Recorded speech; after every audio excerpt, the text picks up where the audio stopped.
In Japan, samurais played with the katana every night, but the favorite was when they clashed it against a companion's. A boy, much younger. What atrocities would the strongest apprentices of Japan have to endure?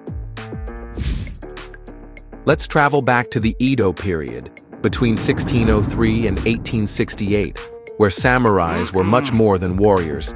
They were a symbol of honor and loyalty for the nation, but also the beginning of something macabre. Their mastery with the sword was unmatched, however. Where they best used it was behind closed doors, if you know what I mean. This would give rise to an unusual way of loving. Among the fundamental traditions of the samurais was shudo, a practice where a master maintained a romantic relationship with his disciple, even if the latter did not want it, as he owed him obedience. And it would soon become a national nightmare. The young men used in shudo were called wakashu and were between 11 and 20 years old. They were not considered children or adults, but an intermediate state that represented the peak of male beauty. Samurais would take advantage of this for their darkest desires. And the worst part is that they wouldn't be the only ones. The Japanese warriors learned this custom from a group much older and more influential, the Buddhist monks. Elite families sent their sons to the temples for education.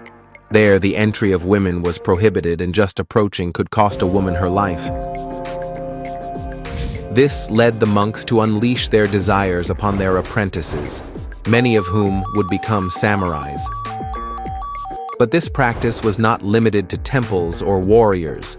It spread throughout Japan, giving rise to even more macabre acts. What barbarities would they be forced to do behind closed doors? Shudo became a Japanese obsession, where all men sought a young companion.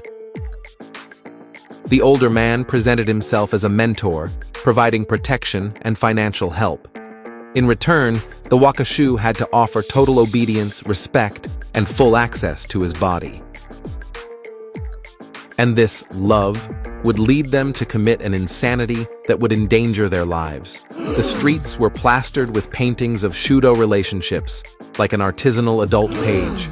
Writers even laid out the rules of shudo, from how to behave to what to do in the bedroom.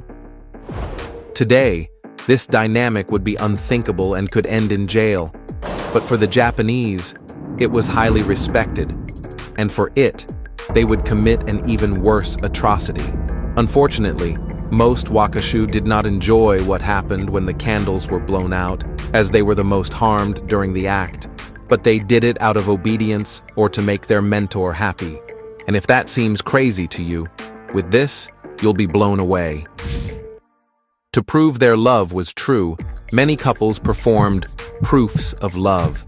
They exchanged vows, tattooed each other's names, and in more extreme cases, cut off a finger or ended their lives like Romeo and Juliet.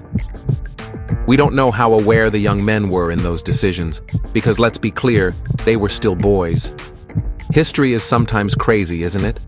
Always be eager to know more.